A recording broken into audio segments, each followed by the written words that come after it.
Bonjour à tous, je m'appelle Dimitri Lesage, je travaille pour Graphic Compétences, qui est votre comité sectoriel de main-d'œuvre des communications graphiques du Québec à vos souhaits. On a 7 sous-secteurs qui vont vous être présentés, mais là, cette session-là est surtout sur l'industrie de l'imprimerie et de l'emballage et aussi les services aux entreprises. Et avec moi, Mathieu Parent de MCE Conseil, qui est notre fournisseur qui travaille actuellement sur le diagnostic sectoriel qui est en cours et qui va vous livrer les premières informations qui ont été trouvées par la recherche de données secondaires sur votre secteur. Mathieu, je te laisse la parole. Oui, bonjour à tous. Merci d'être là. Alors, comme Dimitri m'a présenté, mon nom est Mathieu Parent, je suis de MCE Conseil. Je suis de nature plus économiste, donc j'essaie de vous expliquer un petit peu ce que les données nous donnent présentement dans les premiers balbutiements du diagnostic sectoriel. Donc, on n'a pas beaucoup de temps. Je vais essayer d'être le plus bref possible, puis nous laisser un peu de temps pour une discussion à la fin de la demi-heure. Donc, nous allons vous présenter essentiellement, c'est les principaux constats qui forment le comité sectoriel de la main-d'œuvre de graphique et des communications du Québec. Et après ça, on va vous prouver pourquoi on a besoin de votre participation au niveau des sondages. Donc, tout de go, je vous présente les principaux constats pour l'ensemble des secteurs. Donc, on parle toujours de la pandémie, c'est toujours actuel.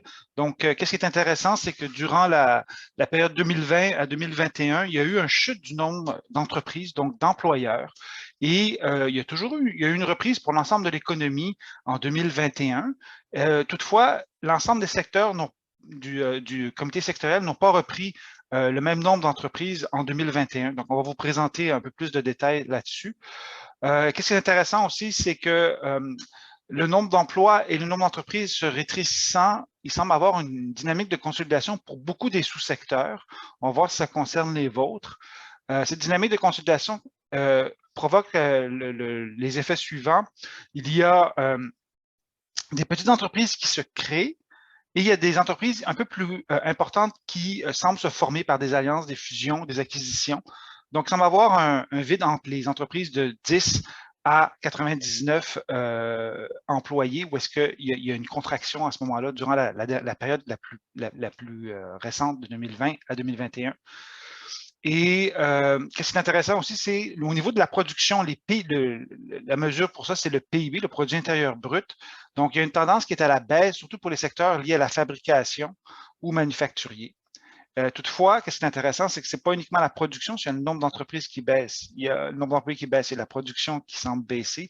Mais au niveau de la productivité ou des indices de productivité, le PIB par emploi semble augmenter pour plusieurs secteurs, ce qui est un bon signe. Et au niveau de la croissance de la rémunération, qui est très liée au niveau de la productivité, parce qu'elle est toujours mesurée au niveau des employés, ben, il semble avoir une croissance au niveau de la rémunération, mais moindre que dans certains autres secteurs de l'économie québécoise, pas de votre comité sectoriel. Donc, on va voir quel est l'impact de la rémunération sur cette productivité-là. Donc, je vais vous expliquer tous ces constats de manière beaucoup plus graphique avec les prochaines diapositives. Donc, on se focalise beaucoup sur trois secteurs. Donc, le secteur de la fabrication, les quotients 3, 2, 2, 2. Le secteur de l'impression, le quotient 3, 2, 3, 1. Et les centres de services aux entreprises, qui est le quotient 56, 14 et 30. Donc, qu'est-ce qu'on peut voir ici? Ce sont comment dire, les colonnes bleues, c'est 2016, donc une année il y a un peu plus de 5 ans. Qu'est-ce qui s'est passé en 2020 durant la pandémie et quel a été le niveau de la reprise pour 2021? Donc, on peut voir beaucoup que les grands secteurs ici de fabrication n'ont pas repris leur nombre ou très peu, peut-être juste au niveau du carton, leur nombre pré-pandémique. Et c'est un peu la même chose aussi au niveau de la fabrication hybride là, et services là, qui sont les centres de services aux entreprises. Quelle est la quote-part aussi des employeurs pour l'ensemble du CSMO? Bon, on peut voir que c'est à peu près la moitié des employeurs qui sont couverts aujourd'hui par impression, fabrication de carton et le quotient 56-14. Juste pour vulgariser un peu, parce que tout le monde n'est pas familier avec les codes SCIEN, tous ceux de gauche, ce sont les 32-22, bien sûr, c'est pas que, c'est ce qu'on appelle, en fait, c'est l'emballage, l'étiquetage, etc. Puis généralement, c'est le procédé flexographique. Le 32-31, c'est l'imprimerie plus traditionnelle, mais qui inclut tous les autres procédés d'imprimerie, enfin, tous les procédés d'imprimerie. Et les centres de services aux entreprises, c'est également ce qu'on appelle les centres de reprographie avant, là, mais pas que. C'est également celles qui sont en entreprise, comme Xerox le fait ou d'autres compagnies. Merci. Donc, c'est beau de regarder le nombre d'entreprises. On regarde au niveau des nombres d'employeurs, on regarde après ça au niveau des emplois eux-mêmes. Donc, qu'est-ce qui est intéressant de voir ici? On peut voir les années qui sont importantes. On part de 2011, qui sont les lignes bleues. On regarde en 2016, à peu près 5 ans après, qu'est-ce qui s'est passé. On regarde après ça en 2019, la période juste avant la pandémie. Il y a eu l'effet de la pandémie. Et qu'est-ce qui est arrivé en 2021? Où sont rendus les niveaux d'emploi. Donc, on peut voir qu'au niveau de la fabrication, le niveau d'emploi n'a pas repris en 2021, du moins au niveau de 2019. Et on peut voir les tendances à assez long terme où est-ce qu'il y a une forte baisse des niveaux d'emploi qui sont conséquentes parce qu'il y a moins d'employeurs également. Donc, ça a été la même chose au niveau de les produits en papier transformé, au niveau de l'impression et même au niveau des centres de reprographie ou services de soutien aux entreprises. Qu'est-ce qui est important de noter, c'est que ce sont toujours les employés, ce sont des employeurs qui emploient de grands nombres d'employés et près du 3/4 des employés du CSMO sont représentés par le secteur fabrication.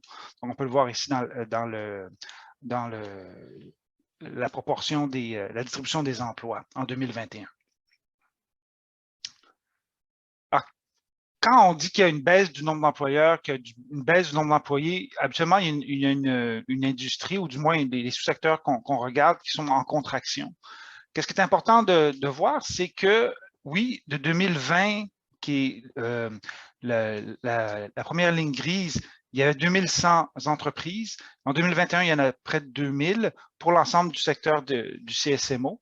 Et tout semble aller vers des nouvelles entreprises qui se créent et des plus grosses entreprises qui se forment également suite à des fusions, des acquisitions ou de la fermeture de d'autres joueurs qui sont entre 10 et 99 employés. Le seul secteur qui est en croissance, donc qui serait contre-cyclique par rapport au centre, au CSMO, c'est un secteur qui est de la publicité et des relations publiques et services connexes, qui est, si vous voulez, qui représente la publicité, la publicité par affichage, où est-ce qu'ils sont en croissance, ils sont uniquement liés dans le service.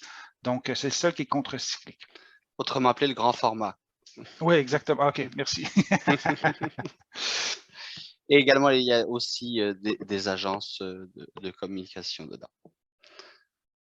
Donc, on regarde à ce présent, on revient à nos variables d'avant, le nombre d'entreprises qui chutent, le nombre d'employés qui conséquemment chute également, la production qui chute.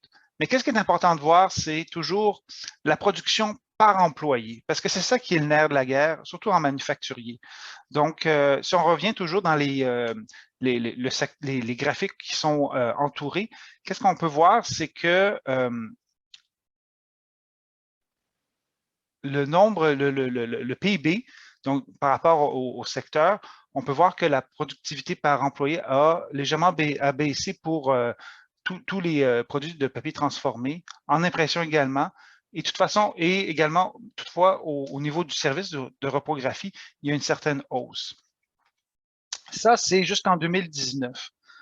En 2000, pour la période 2019 à 2020, donc qui inclut la pandémie, on a vu le secteur de produits en papier transformé avoir une forte croissance. Donc, vous pouvez voir ici, là, c'est en vert, plus de 35 %. C'est peut-être l'influence du e-commerce, toutes les livraisons, etc. Donc, il y a eu une forte croissance juste en 2 ans, donc quasiment un rattrapage au niveau du PIB. Et on peut voir au niveau de l'impression eh bien, il y a une baisse et la baisse a continué. La reprise n'est pas revenue au niveau de 2019. Et au niveau des services de soutien aux entreprises ou reprographie, ce fut le même cas à ce moment-là, autour de moins 20 %. Donc, la croissance du PIB est restée négative au niveau de la production, puis la pandémie a accentué certains facteurs cycliques ou certaines sous-industries qui sont en transition présentement. Est-ce qu'il faut traduire ce genre de chiffres, excuse-moi, à la baisse comme étant des chiffres négatifs pour autant, je veux dire, de mauvaise aloi, ou est-ce que… Ben, s'il y a des industries comme au niveau de la fabrication, il y a une transition. On dit qu'au niveau de l'impression, il y a beaucoup une transition vers le numérique, oui. Ça se peut également qu'il y ait de la compétition qui vient de l'extérieur du Québec également. Donc, il faut, c'est qu'est-ce qui se passe. Toutefois, les joueurs qui restent habituellement, ce sont les joueurs qui vont être capables de tirer leur épingle du jeu et d'augmenter la productivité par employé, ce qui leur permet d'avoir un avantage comparatif par rapport à la concurrence, je dirais, provinciale ou régionale, mais également nationale et également internationale. Donc, c'est souvent une période de transition, c'est-à-dire que les joueurs de l'industrie doivent s'acclimater et développer des avantages concurrentiels. Soit ça va être une production plus nichée, soit ça va être des équipements de production qui permettent une plus grande flexibilité et plusieurs applications. Et c'est un peu comment dire, le graphique que je veux vous montrer présentement. Qu'est-ce qui est important, c'est de voir, c'est le PIB, donc la production par emploi. Et qu'est-ce qu'on peut voir, c'est que malgré qu'il y ait une chute, je reviens toujours en arrière, chute du nombre d'entreprises, chute du nombre d'employés, une chute de la production en général, la production par employé augmente. Donc, les joueurs qui sont actuellement actifs ont des outils de production qui leur permettent d'augmenter la productivité par employé. Et ça, c'est une mesure qui est très importante. Ça veut dire que soit la phase de consolidation et la phase de transition pour certains est en train de se passer. Et ça, c'est qu'est-ce que les données nous donnent, puis c'est les analyses ou les constats qu'on est capable de voir. Mais c'est le plus important avec on va revenir au niveau des sondages, de vraiment comprendre quelle est la réalité par rapport à ça et comment le CSMO peut vous accompagner. Mais comme on peut voir ici au niveau des produits de papier transformé, on peut voir que l'année 2020, il y a eu un bond de 20 de 40 par rapport à l'année 2017 en termes de productivité par employé. Donc, les revenus, on pourrait les traduire, la production, qui sont l'équivalent des revenus, on pourrait dire ça, par employé a grandement augmenté. Donc, chaque employé sur le plancher ou dans les bureaux produisent plus de revenus. Même chose au niveau de l'impression, la variation est moins importante, elle est de l'ordre de 10 mais elle est notoire. Puis, au niveau des services de reprographie, il y a eu une certaine baisse.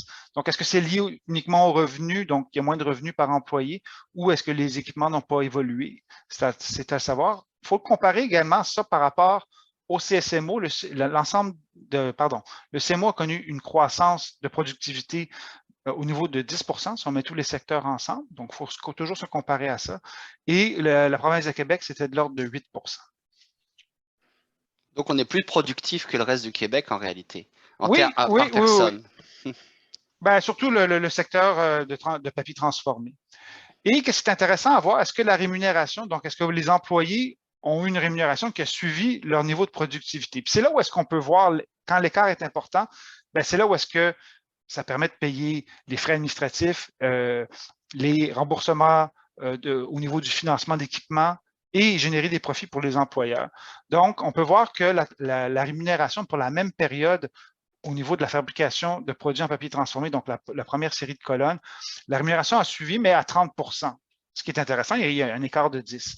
Au niveau de l'impression, on avait, si vous vous rappelez, une croissance PIB par emploi de 10 là, c'est 12 donc les employés sont un peu mieux payés que la production qu'ils ont générée. Et au niveau des services de soutien, donc des services de reprographie, c'est une croissance de la rémunération de l'ordre de 13 C'est qu'est-ce que les statistiques mentionnent. Donc, peut-être que eux, la productivité par employé a baissé à ce moment-là parce que le coût, les salaires minimums ont augmenté, les salaires ont dû augmenter en même temps. Qu'est-ce qui est intéressant de voir, c'est que la province de Québec, l'ensemble de l'économie, la rémunération a augmenté de 20 Donc, il y a certains secteurs qui qui ont moins augmenté que d'autres. Et ce serait intéressant de voir s'ils sont plus affectés, par exemple, par la pénurie de main-d'œuvre ou s'ils ont une problématique de recrutement avec la reprise.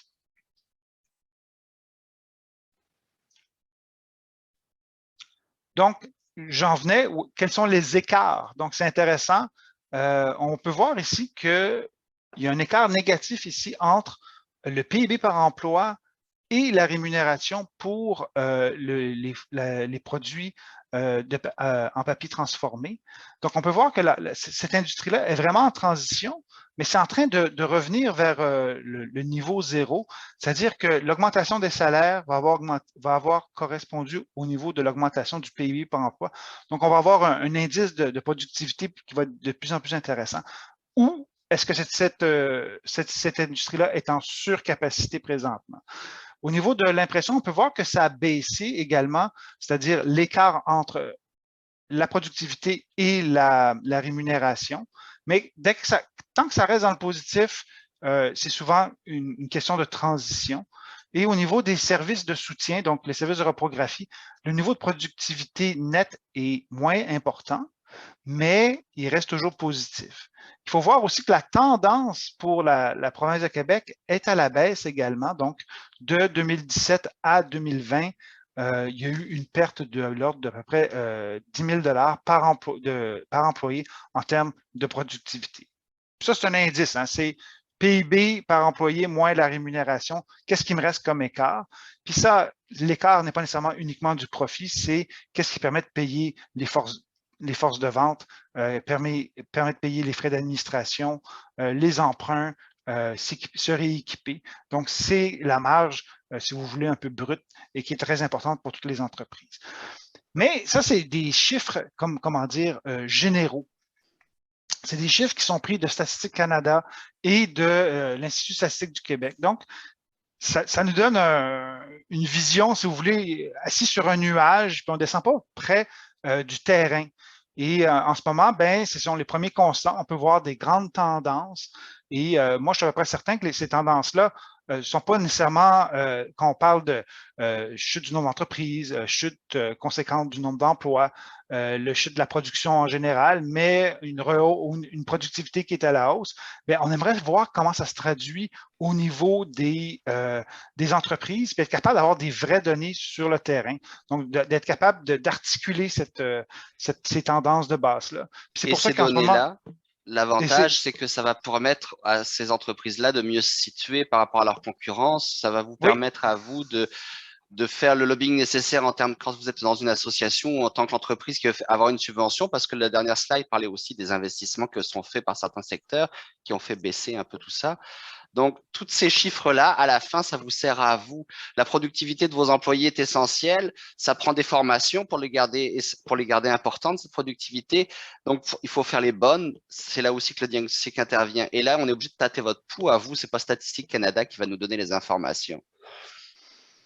Donc, c'est ça. Donc, en ce moment, il y a deux sondages, une enquête qui sont en cours. Donc, c'est très important d'être capable d'aller avoir le pouls du terrain. Et l'ensemble de ces bases de faits-là, c'est-à-dire les tendances générales et les données primaires du terrain qu'on va aller chercher, vont nous permettre d'avoir un diagnostic très, très, très précis. Et ça va permettre de donner les outils lors de la planification stratégique pour savoir quelles vont être les priorités pour le CSMO pour accompagner l'ensemble des partenaires pour la formation, pour des lignes directrices sur les équipements et pour aider l'industrie à développer ces avantages comparatifs-là. Donc, c'est ça. Si vous avez des questions, j'ai débordé de 6 minutes, mais je voulais savoir si vous aviez des questions. Il y avait Jordan Beaulieu qui avait une question qui a mis sur le chat tantôt quand tu présentais. Donc, bonjour, super présentation. Est-ce possible d'avoir un, entre guillemets, barème du niveau moyen de production / tête de secteur ou sous-secteur? Exemple, pour le 32-22, 120 000 $ par tête, pour le imprimerie 32-31, 110 000 $ par tête, etc. Merci. D'accord. J'aurais comme réponse, il faudrait que vous participiez à l'enquête salariale. L'enquête salariale est un exercice important. Ça donne un niveau de rémunération. À la fin de celle-ci, de l'enquête salariale, on donne un outil de comparaison au niveau des coûts de production. Donc, ça vous permet de mettre les chiffres généraux de votre entreprise qu'on peut prendre dans un état financier et d'évaluer les ratios qui sont importants par rapport à vos pairs au niveau provincial. Donc, ça serait quelque chose qui serait intéressant si vous participez. Au niveau des revenus, etc., ben, c'est cet outil de coût de production qui va vous permettre d'évaluer où se situe votre entreprise en termes de productivité, en termes de certains postes sont-ils plus importants au niveau administratif, au niveau de la marge brute, etc. Donc, je vous enjoins à participer à l'enquête salariale pour la voir. Vous avez dû recevoir d'ailleurs un lien, enfin une personne de votre entreprise normalement a reçu un lien. Si ce n'est pas à vous et que vous voulez le remplir, n'hésitez pas à nous contacter, ça va nous faire plaisir de vous renvoyer un lien puisque c'est un lien nominatif parce qu'il y a des données privées qui sont associées, donc c'est plus pratique de l'envoyer qu'à une seule personne plutôt que d'avoir 10. Et vraiment, la grille de calcul Excel à la fin est très, très complète et devrait vous satisfaire. C'est vraiment un bel outil que MCE a créé qui vous donne plein d'informations. Donc, vous avez juste à remplir l'enquête salariale et ça vous est offert gracieusement à la fin. Vous complétez vos données, puis ça va vous donner le là sur comment vous êtes par rapport à vos concurrents sur chacun des postes budgétaires. Est-ce qu'on répond à la question? Je ne sais pas, il faudra demander à Jordan.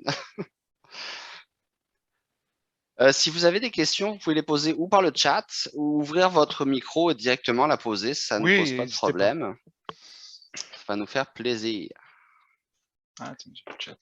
Et bien évidemment, si vous avez des questions après, genre « Oups, je voulais demander ça » ou « Oups, j'ai pas compris, maintenant j'ai compris, je voudrais avoir une précision », envoyez-nous un courriel. Vous avez tous reçu l'invitation ou par Facebook, ou par LinkedIn, ou par courriel. Dans tous les cas de figure, ou par Messenger si c'est un social, ou si par courriel, vous pouvez nous répondre par la suite. Bonjour tout le monde, petite question pour ma part. Est-ce que ce serait possible d'écrire un petit peu le calcul qui est fait pour le PIB par tête, puis ensuite de ça, ben, la rémunération par tête? Parce que c'est peut-être ma compréhension là, qui est un peu erronée, mais je comprends mal comment on peut avoir une rémunération par tête qui est supérieure au PIB par tête. C'est juste peut-être d'écrire un petit peu là, le calcul pour mieux comprendre. Ce serait apprécié. D'accord. Non. Ben, je vais donner un commentaire en partant. Ce sont des données globales, donc c'est des données statistiques. On a fait une visualisation de la productivité. Ça se calcule de manière beaucoup plus précise habituellement, mais on a pris le PIB par emploi, donc l'équivalent des revenus, mais c'est un petit peu plus ou un petit peu moins que ça. Et on l'a comparé à la rémunération moyenne du secteur. Donc, moyenne veut dire il y en a des plus basses, puis il y en a des plus hautes. Lorsqu'on les met un sur l'autre, ça nous donne un indice de productivité. Ce n'est pas quelque chose qui est super précis. Ce n'est pas quelque chose non plus au niveau de la rémunération qui est nécessairement précis aussi. Comme je vous dis, c'est un point milieu. C'est pour ça qu'on est en train d'aller chercher des données un peu plus précises au niveau de l'enquête salariale et on pose certaines questions dans le sondage employeur qui nous permettent d'avoir des métriques ou des indices qui vont être beaucoup plus précis que ce que je vous ai présenté. Ce sont des données qui donnent des tendances générales. Pour expliquer l'histoire ou pour expliquer la vraie tendance, il nous faut votre participation au niveau des enquêtes en cours. En passant, le rapport final du diagnostic sectoriel, qui sera un gros document de 100-200 pages, là, dépendant de comment on va faire la mise en page, voire plus, va être disponible au début de l'automne normalement. Et concernant ce diagnostic, lui, il sera disponible gracieusement en version PDF et puis on va en imprimer quelques exemplaires aussi si vous voulez avoir la partie matérielle. Mais pour ça, ça nous prend bien sûr les données qui vont avec, parce que les données secondaires, c'est qu'une partie du tableau. Jordan, j'espère que je réponds à la question. Je réponds avec un besoin de participation de l'ensemble des gens, mais comme je vous dis, c'est qu'est-ce que les données nous donnent en ce moment. Donc, ça vaut ce que ça vaut. On a besoin d'avoir les données du terrain pour être capable de peaufiner le tout. Je comprends. Donc, si on récapitule, c'est que dans le fond, la rémunération des employés, c'est vraiment calculé sur les employés de production uniquement. Puis, pour ce qui est du PIB, c'est que vous avez pris par secteur par nombre de têtes. Dans le fond, le PIB du secteur 32-22, par exemple, génère X milliards de dollars par année au Canada. Puis il y a, mettons, 100 000 emplois là-dedans. Donc, le revenu total divisé par le nombre de têtes. Exactement, exactement. Je comprends. Merci. Mais comme je vous dis, c'est des données qui sont moyennes. Donc, le degré de précision peut être très bon comme pas très bon. Donc, ça donne une tendance générale. C'est ça. En tout cas, je vous remercie de votre présentation, Monsieur Mathieu Parent. Et puis, je vous remercie à tous d'être présents. Comme on a débordé un peu et qu'on voulait vraiment pas ça parce qu'on sait que votre temps est précieux, puis il vous faut du temps pour compléter les diagnostics pour certains. Non, je blague. Donc, on vous remercie vraiment d'être là, puis on va vous laisser aller encore une fois par courriel à mon courriel que vous avez reçu ou par le chat de Messenger si vous êtes sur Facebook, qu'importe. Ça va nous faire plaisir de vous répondre si vous avez des questions ultérieurement. Si vous voulez plus d'informations qu'on a déjà, ça va nous faire plaisir d'en donner. Si on n'a pas les plus récentes, on a peut-être celles du dernier diagnostic qui seront quand même valables dans une certaine partie. Donc voilà, merci à tous et puis je vous dis au revoir. Merci.